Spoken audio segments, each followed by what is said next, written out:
Have you ever noticed how some people enjoy pushing your limits?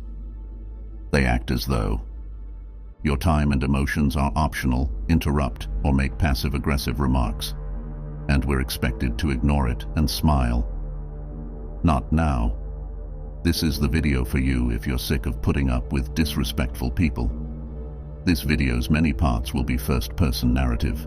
There will be a lot of real-life example. Today, we're going to dissecting frank, and even a little controversial, methods of dealing with disrespect without losing your composure or dignity.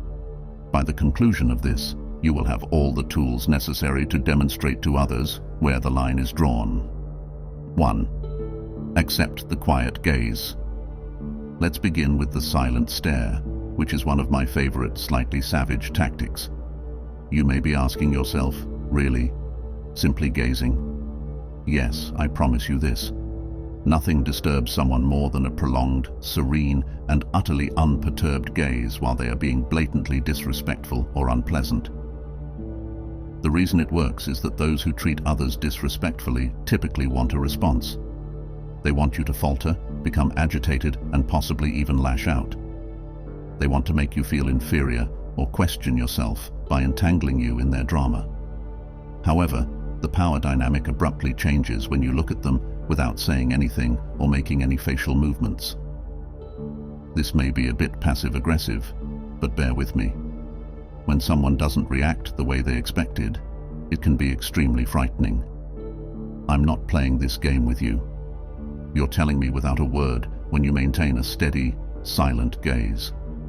It's a method of taking back control without doing anything, and sometimes the most forceful and unambiguous no you will ever express is that silent stare. Allow us to share a story about how this method worked like magic. This story, based on someone's life, we will narrate it from his view. One guy kept interrupting me at a group discussion as if he were on a mission and spoke over me. He was loud, arrogant, and believed that everyone was there to hear his wisdom. You know the kind. I attempted to interrupt and be kind, but he persisted. At last, I simply gazed at him. I crossed my arms, sat back in my chair, and looked him in the eye for 5 continuous seconds, without blinking or making any facial expressions. I remained silent. The tension was building, and the best part? The others at the table began to stare at him, speculating about his next move. Do you know what took place? He seemed uneasy, stammered out what he was saying, and abruptly turned his head away from me.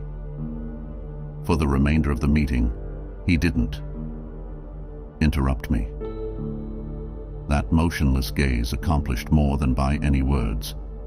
He actually began treating me with more respect after that, as if he had finally realized that I wasn't someone he could bulldoze.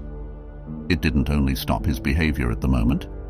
There are moments when you need to express who you are without using words. This is more than simply a power move. So let's take a closer look. Accepting the quiet stare serves as a reminder to both them and yourself that you don't have to follow their lead. You don't have to prove yourself to those who don't think you're valuable, and you don't owe anyone an emotional response. This is about taking back your privacy, tranquility, and self-respect. When someone acts disrespectfully, we all too frequently feel compelled to defend ourselves, argue our position, or worse, ignore it out of a desire to avoid making a scene. However, the silent gaze has nothing to do with aggression. It's about demonstrating that you're reasonable, unconcerned, and unreservedly in charge of your own feelings. It also has to do with responsibility. People who are accustomed to treating people disrespectfully frequently act without even realizing it. They have never received criticism or faced serious repercussions for their mistreatment of others. It feels as though you are holding up a mirror when you give them that deadpan, silent glance. They are abruptly left to deal with their own actions. You're demonstrating them, not telling them they're mistaken, and the majority of people dislike how they see themselves. This is the reason it works. I found that using the quiet gaze technique boosts self-esteem and gets the other person to back off. Standing there, Motionless and silent, you tell yourself that you won't be shaken by their words or deeds. When someone questioned my decisions, I used to tremble and try to defend myself, or laugh off offensive remarks.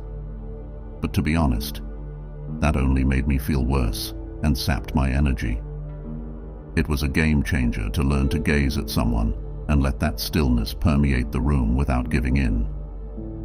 It is a silent but forceful statement of self-respect, a tiny act of rebellion. Try the silent stare if someone is being impolite, pushing boundaries, or making you feel inferior. Take a peek at them. Give them the weight of your composure. You'll be shocked at how uneasy it makes them feel, as well as how empowered you feel. I respect myself too much to be drawn into your negativity, the silent stare says, and it's worth sending that message. 2. Accept silence as your response. Silence is an extremely underappreciated tiny secret weapon. One of the most effective ways to deal with disrespect is to say nothing at all. I get what you're thinking, though. It seems passive to remain silent, as if you're allowing them to get away with it. The reality is that silence is anything from passive. It's a decision, and occasionally it's the most audacious and outspoken one you can provide. When someone is being negative towards you, they are attempting to make you feel small or defensive by entangling you in their drama. However, it compels them to sit alone with their own behavior when you don't interact with them, when you let their comments linger without answering. And that quiet? It's very loud. This works so well because those who treat others disrespectfully typically anticipate a response. They are seeking an argument, an explanation, or just approval of their own actions. However, remaining silent tells you that I'm not putting my efforts into you. You can maintain control of the conversation and let them know that I won't put up with your rudeness by remaining silent. Not talking is sometimes the most effective way to communicate. It serves as a subliminal reminder that they are not worthy of your words or time. I recall being in a position once where someone couldn't help but make small jabs. You are aware of the type of individual who attempts to pass off their insults as harmless fun by disguising them as jokes.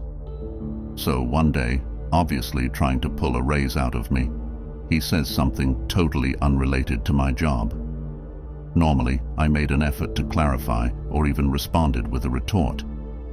However, this time, I merely glanced at him, arched an eyebrow, and remained silent. I allowed him to experience that uncomfortable silent pause as his words lingered. And what do you know? He was unsure about what to do. After glancing at me, he looked down, muttered something, and continued. He didn't try to pull that off with me again after that. He seemed to understand that there was no power to be gained if I wasn't responding. The beauty of quiet is that it deprives disrespect of the attention it so desperately needs. The larger lesson is that you are choosing yourself when you choose to remain silent. You're expressing that I value my peace more than what you think of me. And that's revolutionary, not simply empowering. We frequently feel under pressure to react, defend our decisions, explain ourselves, or demonstrate our value to others who, quite obviously, don't care about us. However, you're breaking their rules if you choose to remain silent. Without doing anything, you're taking a stand. You're telling them that you don't deserve what I said. Regaining your vitality is more important than managing the circumstances. Quietness is a filter.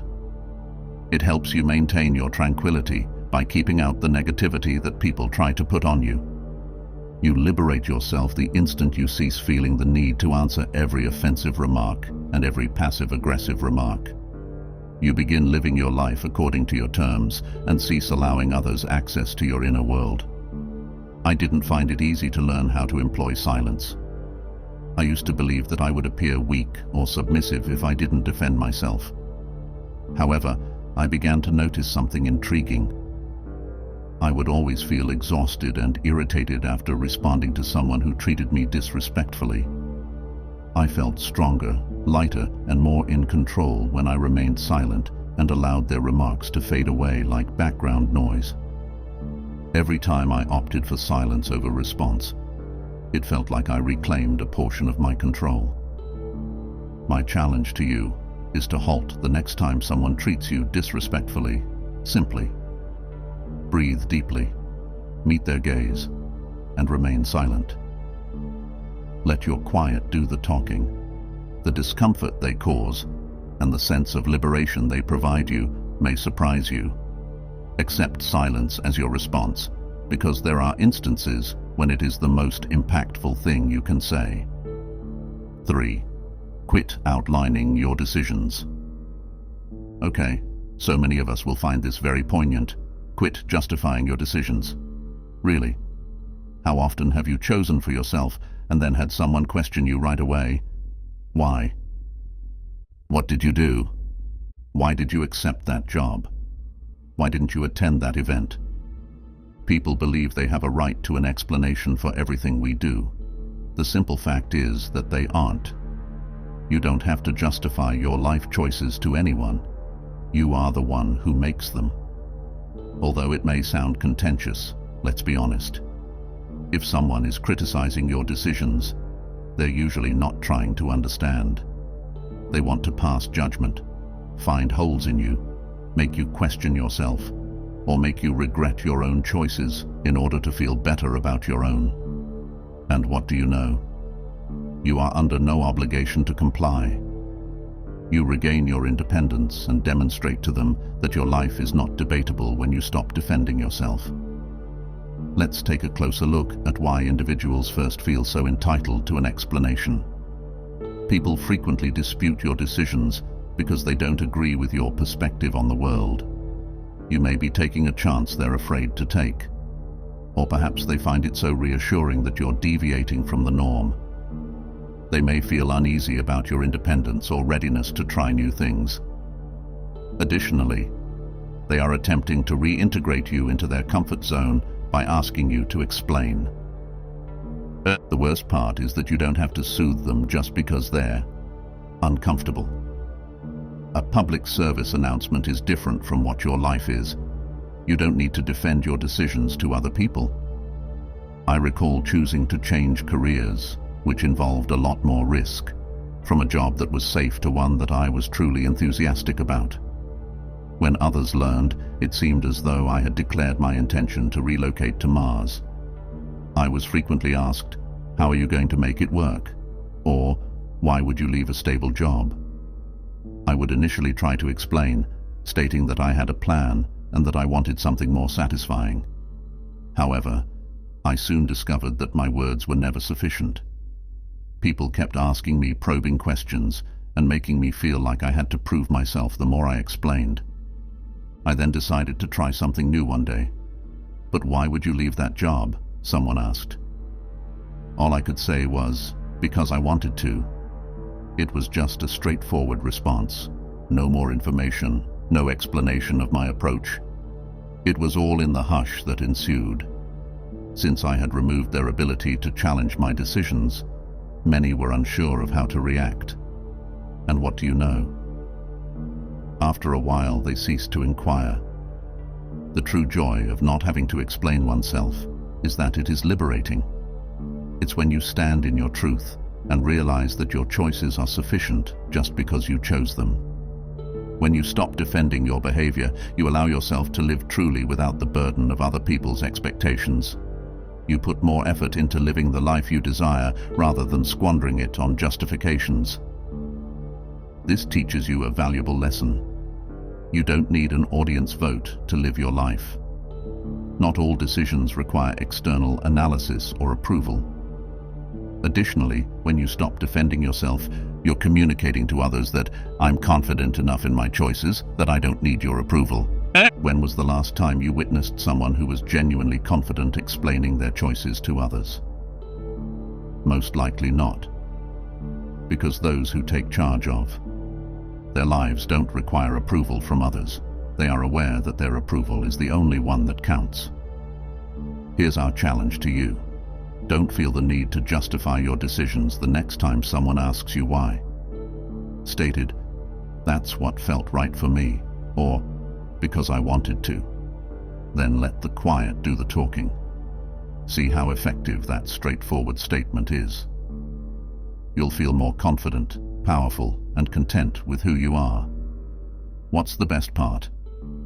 You'll come to understand that your decisions are legitimate just because you made them and don't require approval from others. 4. Keep your distance. Let's face it, ignoring those who don't appreciate you is sometimes the best course of action. I understand that this may sound harsh or even frigid, but the reality is that not everyone should have a prominent place in your life. Giving yourself some distance from someone who continuously treats you disrespectfully is also one of the healthiest things you can do. This does not imply that you are being dramatic or that you despise them. It indicates that you value yourself enough to safeguard your vitality. Choosing where and how to spend your time and energy is what it means to keep your distance from others, not being cruel or ignoring them. Think of your life as a club with restricted entry, where not everyone is granted a VIP pass. Why in the world would you stay close to someone who continuously steps over your limits, makes you feel insignificant, or simply exudes negativity? Taking a step back is acceptable. It's actually very important. Distance might help you view things clearly by removing the cloud of guilt or emotional manipulation. Consider this. Allowing those who treat you disrespectfully to remain near you is akin to inviting them to a mental and emotional buffet where they are free to absorb as much criticism and judgment as they like. We then question why we are feeling exhausted, nervous, or irritated. It is an act of self-preservation to keep these folks at bay.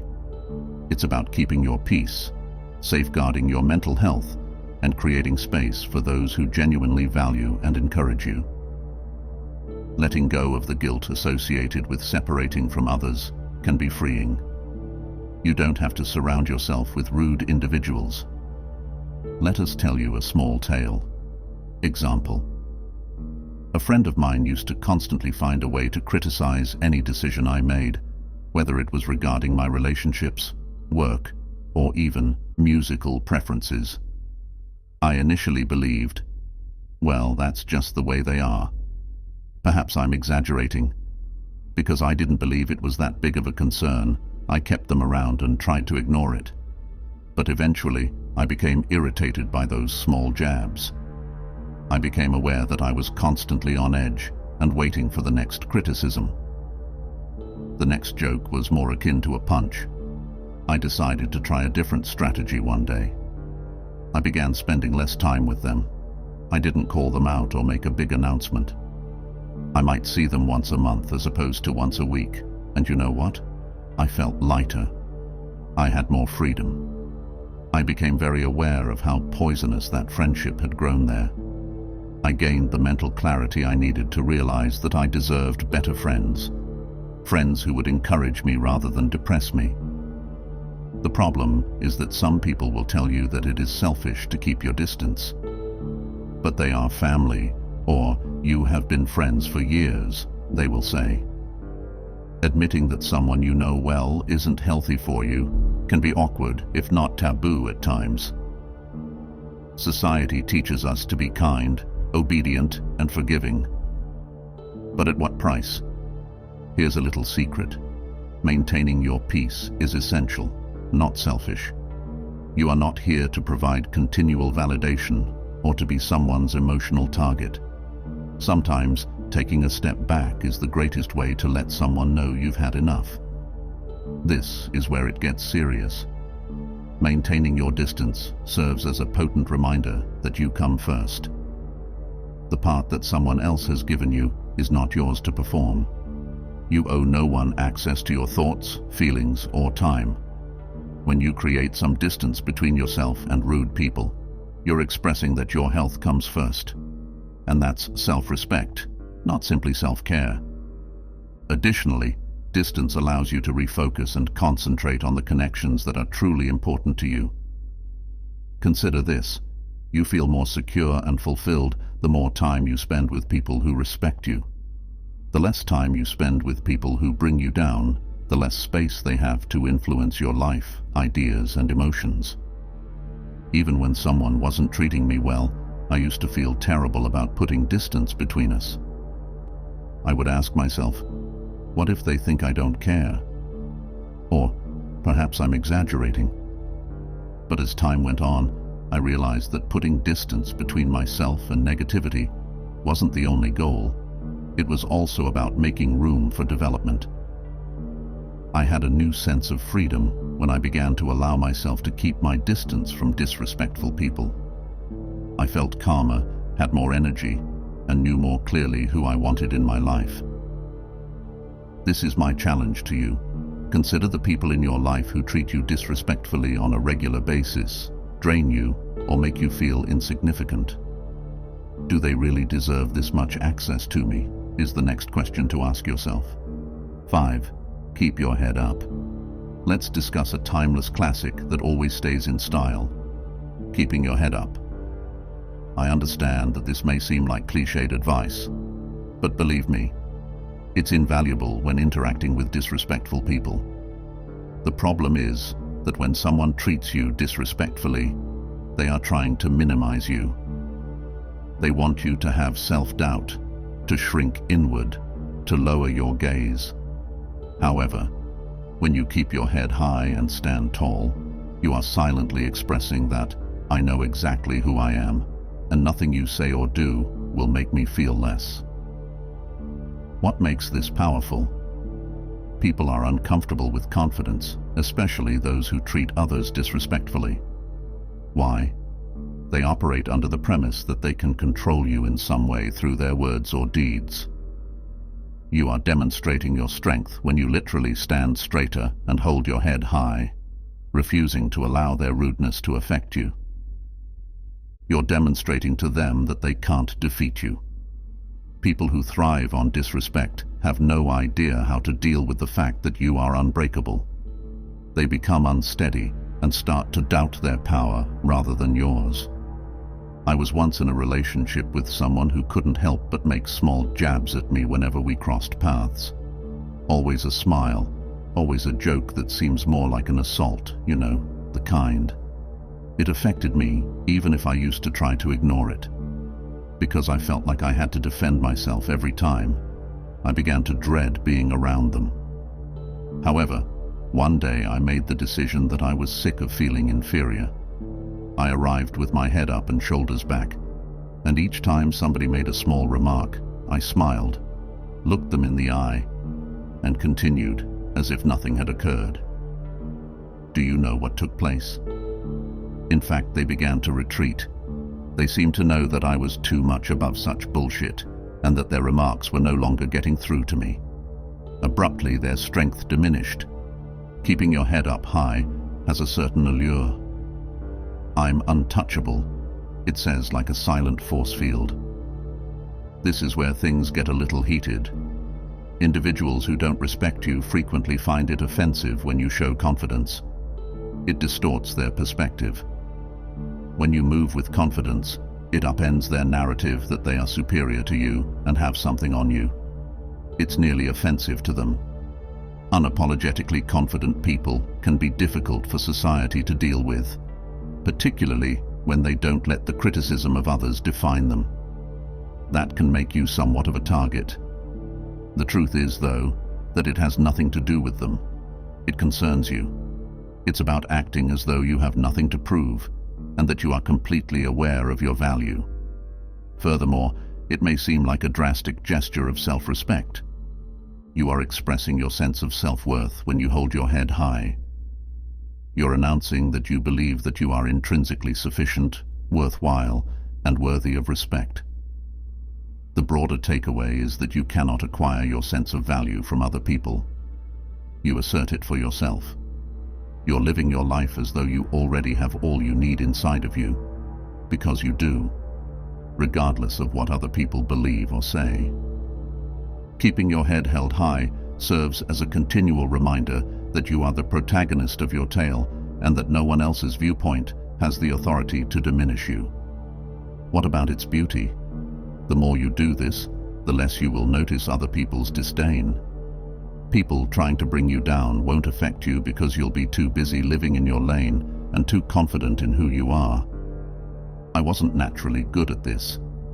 I used to be the type of person who would slouch, avoid making eye contact, and generally shy away from criticism or dismissal. In a way, it was safer to vanish. But as time went on, I became aware that I felt stronger each time I kept my head held high and resisted allowing someone else's negativity to affect me.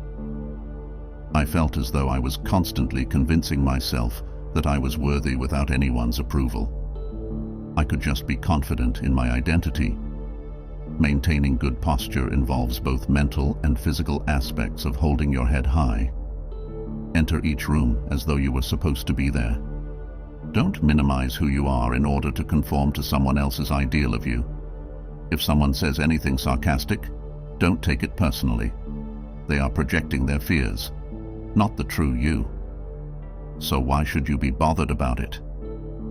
My challenge to you is not to react the next time you feel disrespected, whether it's a subtle jab or a direct insult. Rather, raise your head, bring your shoulders back, and inhale deeply.